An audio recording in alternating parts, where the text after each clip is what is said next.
Donc, petite astuce avec Django et les permissions. Donc, quand vous avez des permissions avec Django, enfin un modèle, vous allez toujours créer, ça va toujours avec, il y a toujours sur le modèle add, change, delete, delete et view. Voilà. Donc, il y a toujours les quatre permissions de base qui vont avec. Mais on peut toujours définir une permission personnalisée.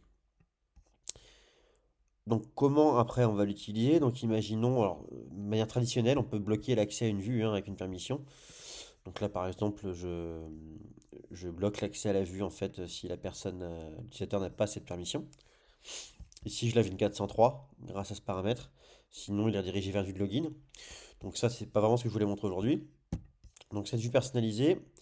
Donc là moi je suis en tant qu'administrateur. Donc le GabiGab 117, le super utilisateur. Lui.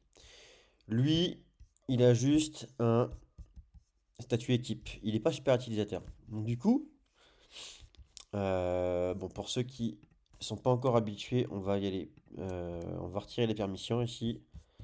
On va en mettre. On va pas en mettre.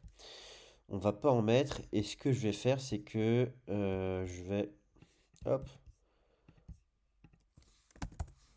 Tac. Non, je vais pas faire ça. Non, je vais faire ça. On va y aller doucement, c'est pas grave. Je voulais ouvrir notre navigateur, mais on va. Hop là. Pas besoin pour ce qu'il y a à faire. Tac. On va. C'est pas ce que je voulais faire. On va se reconnecter avec le 118 ici. Donc il a statut équipe, mais il peut rien faire. Ici, il peut rien faire, il a accès à rien. Donc si je reviens maintenant avec mon super utilisateur, hop, donc lui, on peut très bien aller lui dire, hop, sur le poste ici, on peut ajouter, on peut voir les articles. Bon là actuellement j'en ai pas, mais on peut dire ajouter un poste, ainsi de suite. Donc si je fais ajouter, view, tac, ok, hop. Donc là maintenant, s'il se connecte à l'administration, s'il se connecte à l'administration, je vais vous montrer. Hop. Donc là, on voit qu'il peut accéder à poste, il peut en ajouter, il peut afficher. Mais il ne pourra pas modifier et pas supprimer. Ok. Donc là où ça devient intéressant, ici, c'est que je retourne dessus, hop, et je vais lui ajouter. Il est où? Il est là. Donc là, on lui donne en fait tous les droits basiques qu'il peut avoir sur le bloc sur poste. Sauf qu'on lui ajoute pas la permission custom. Ok. Donc les permissions custom, qu'est-ce qu'elle fait? Tac. Ici, par exemple, donc c'est ce que je voulais montrer, j'ai un exemple dans le admin.py ici de mon application blog.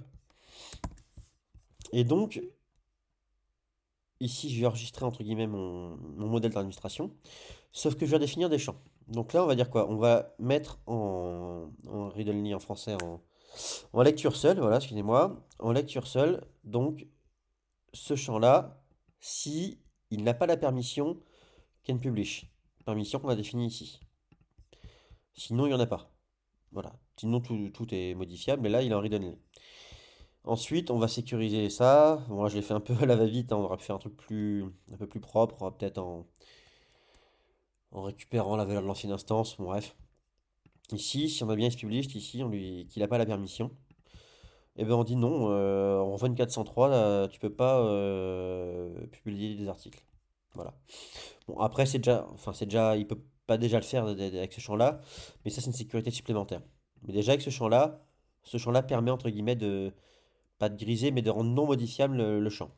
Donc, je disais que lui, actuellement, il a vraiment accès à tout. Il peut ajouter, modifier, supprimer et voir.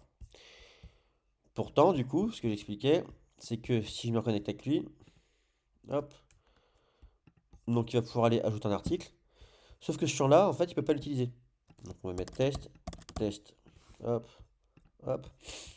Je retourne dessus. Il peut pas toujours pas le modifier ici. Il peut tout faire, il peut supprimer, modifier, tout ce qu'il veut, sauf ça. Maintenant, du coup, pour vous montrer que ça marche bien, hein, si je retourne dessus, sur lui, tac, tac, et ici, je vais lui rajouter cette permission, peut publier un article, tac, hop, hop, hop. Et maintenant, si je retourne là, J'en ajoute un, il peut modifier. S'il retourne sur lui qui est créé, il peut modifier. Hop. Donc en fait, ici, tout se joue ici. C'était ça que je voulais montrer surtout aujourd'hui, c'est qu'on peut aller redéfinir cette méthode. Et donc s'il n'a pas cette permission custom qu'on a créée, et ben en fait le champ ne sera pas modifiable. Et en plus on a une sécurité derrière qui... Pour vous montrer d'ailleurs, on peut aller s'amuser à la supprimer, ça, tac. On va lui retirer cette permission. Hop. À l'utilisateur 118 ici. C'est peut publier un article, tac. Nickel. Donc là, il va bien le voir, hein, le champ, il pourra le modifier, entre guillemets, s'il a envie dans l'interface. On va en créer un nouveau d'ailleurs. Hop, test, test. Hop, boum, une 403, il n'a pas le droit. Donc voilà.